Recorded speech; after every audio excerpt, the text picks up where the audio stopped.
Oke, halo semuanya. Welcome back to William Martanto YouTube channel. Dan kali ini kita berada di playlist Traders Mistake. Tapi part berapa saya agak lupa karena emang udah cukup lama saya nggak bikin vlog untuk Traders Mistake ini ya.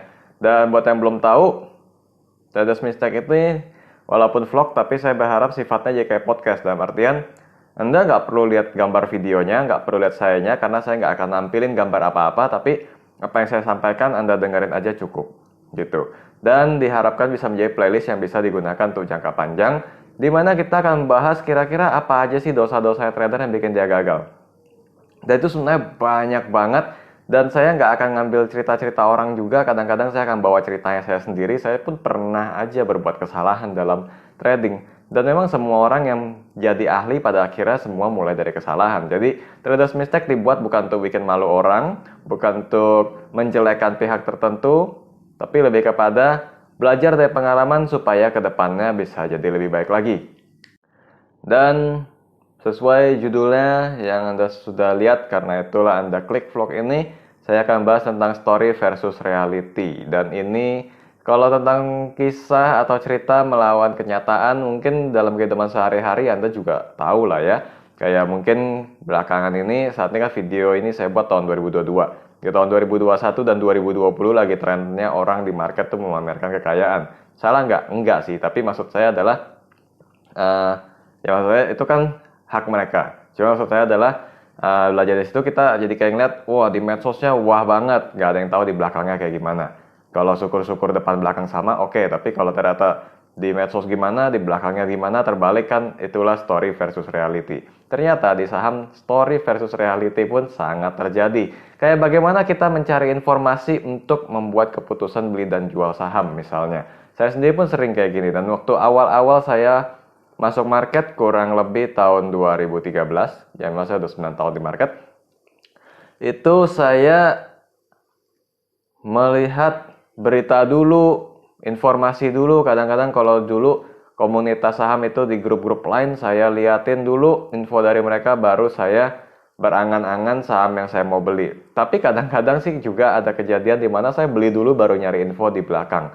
Nah, ketika saya ataupun Anda sedang mencari info, kita sedang melihat story. Jadi saya mulai dari contoh itu dulu untuk membantu menjelaskan emang story itu apa di saham. Apakah emiten punya story berarti di saham juga story-nya akan sama? Belum tentu ya. Kadang-kadang rencana emiten atau apapun, kayak sekedar bilang misalnya emiten-emiten yang retail store bilang mau nambah gerai pun itu udah story sebenarnya kan. Dan itu sudah sebuah story yang mengarah pada sentimen positif yang membuat kita akan pikir bahwa wah ini kalau gerainya nambah segala macam, asetnya kenceng, labanya bakalan wah banget, kalau bagi dividen gua bakal kaya banget nih saham, kau beli siapa tahu beggar. Ternyata realitinya bisa iya, bisa juga enggak. Itu hal yang selalu terjadi di market.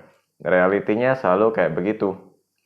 Nah, di sini saya akan mengangkat satu cerita nyata di mana saya pernah dipertanyakan tentang satu saham yang beritanya bagus banget, tapi kalau menurut si penanya, kok bandara exit katanya. Bandar exit atau enggak, sebenarnya sih saya nggak terlalu bingung. Kalau beberapa dari Anda tahu bahwa saham Friend, ya Friend lagi ya. Tapi memang Friend itu saham yang fenomenal banget, kayaknya mulai menggantikan saham-saham grup Bakri sebagai saham-saham sejuta umat gitu. Kalau zamannya saya dulu, saham bumi dan segala macam disebut saham sejuta umat. Kalau saya lihat belakangan ini Friend yang paling banyak ditanyain, dan yang saya bawain ini obrolan yang tadi saya maksud itu tentang saham Friend juga. Jadi beritanya itu sebenarnya banyak banget, dan mungkin sebagian dari Anda yang ngasih ngikutin saham ini tahun 2022 tahu kali ya beritanya apa aja, dan saya nggak perlu sebutin karena nanti takutnya beberapa bulan kemudian ada yang baru buka video ini malah kirain itu hal yang baru, terus tahu-tahu kebeli. Kita nggak tahu saham Friend ke depannya gimana. Nah, intinya dalam pertanyaan dia adalah beritanya bagus. Dan memang pada waktu video ini saya buat, saham Friend itu salah satu saham yang beritanya ciamik banget. Tapi harga sahamnya terbalik. Susah banget naiknya, cenderung kalau menurut si penanya, menurut dia bandarnya keluar terus. Akhirnya apa yang kita pelajari di sini, story nggak selalu seindah realitanya. Walaupun bagi beberapa orang yang mengamati dan mengikuti pergerakan Friend, termasuk kenyataan berita tersebut, bilang bahwa Sebenarnya story-nya nggak salah karena jadi nyata semua, itu benar-benar ada. Dan saya bilang, iya nggak salah sih, beberapa dari story tersebut benar-benar terjadi. Tapi kembali lagi, saat kita bicara story, prospek, rencana korporasi, dan lain-lain, itu lagi ngomongin emiten. Oleh karena itu, untuk menilai apakah sahamnya layak dibeli atau enggak, Anda harus melihat respon pelaku pasar lain. Jadi, kita kayak ngandai orang lain dong. Iya, mirip memang. Harus dikatakan bahwa kalau kita beli satu saham dan kita doang satu-satunya orang yang melihat saham itu bagus, apa bedanya kayak kita lagi koleksi action figure atau koleksi perangko, mungkin kita doang yang melihat itu bernilai, tapi atau mungkin uang kuno gitu, kita doang yang melihat itu bernilai. Tapi kalau ketika kita jual ke orang lain, apakah orang lain pasti mau? Belum tentu. That's why kalau di saham kita harus usahakan atau perlu pastikan bahwa kita bukan satu-satunya yang melihat hal itu bagus, bukan satu-satunya pembeli tunggal. Tapi memang nggak mungkin sih ada istilah pembeli tunggal di market, karena kalau kita lihat cari saham yang paling liquid aja pasti pembelinya nggak mungkin kita doang kok kalau kita beli gitu ya. Jadi pada akhirnya story itu penting atau enggak sih? Saya percaya bahwa story di stock market itu nggak boleh lepas, nggak boleh nggak ada. Karena kalau nggak ada story, nggak ada sentimen, orang bagaimana tahu saham itu bagus, ya kan? Bahkan ketika membaca koran atau pasti sekarang media e-paper ya, e-paper istilahnya, itu kita melihat rekomendasi dari orang pun atau rumor di bagian wacana-wacana pun, sebenarnya itu kan menjadi sebuah informasi. Makanya saya pernah buat juga tentang traders mistake, yaitu information, reaction, and action ya. Atau terbalik, saya lupa. Oke, informasi dulu, lalu reaksi kita, terus aksi kita gimana. Jadi story di saham itu sebenarnya nggak mungkin lepas dari perdagangan saham.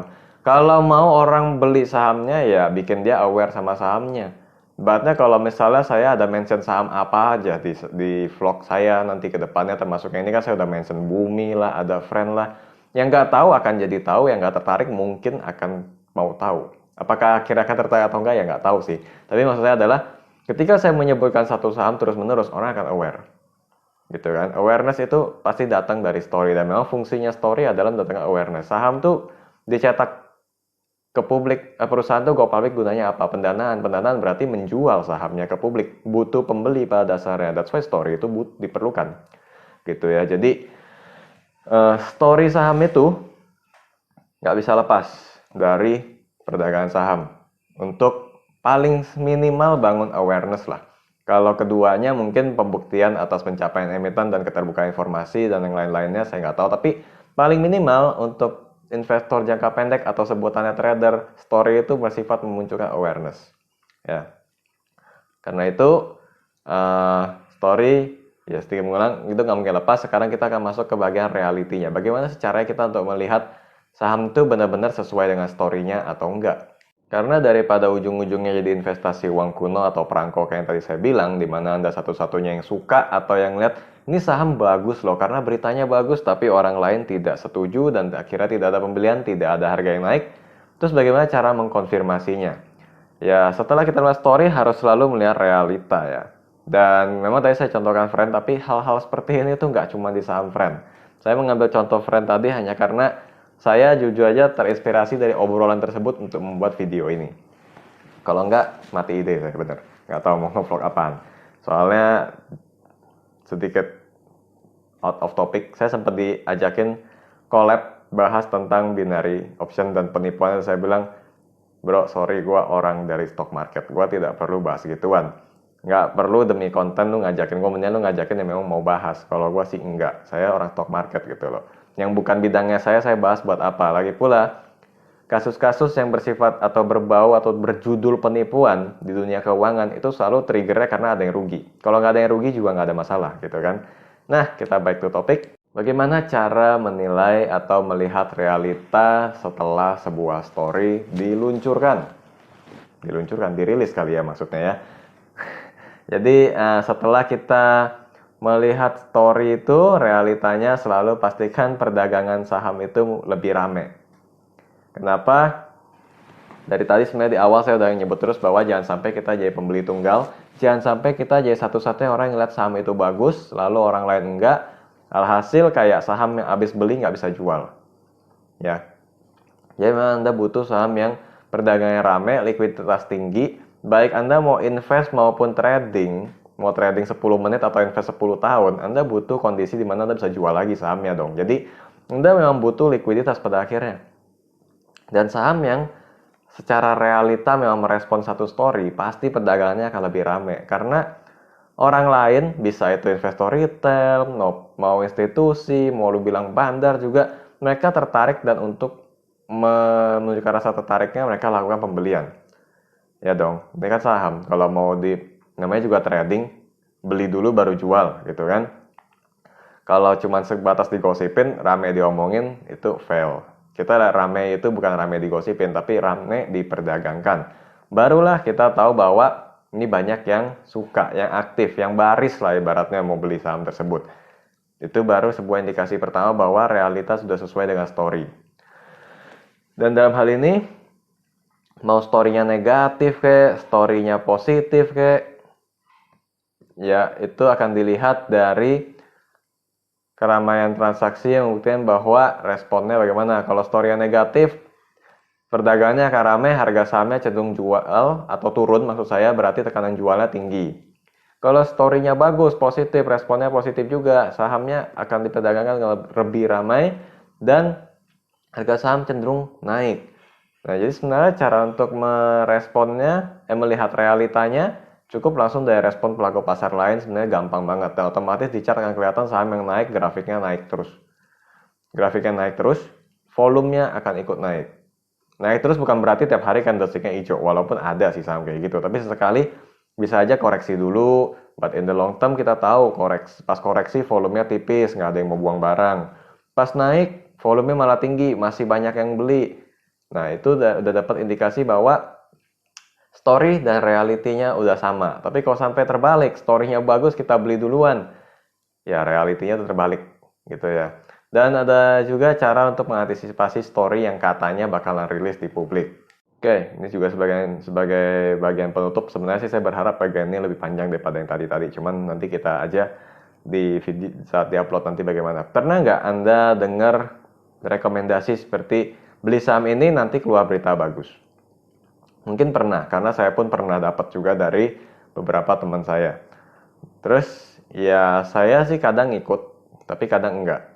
Ya karena kan saya selalu melihat yang namanya arus dana gitu kan. Apakah memang ada indikasi berita yang akan bagus atau enggak, itu kelihatan dari sana.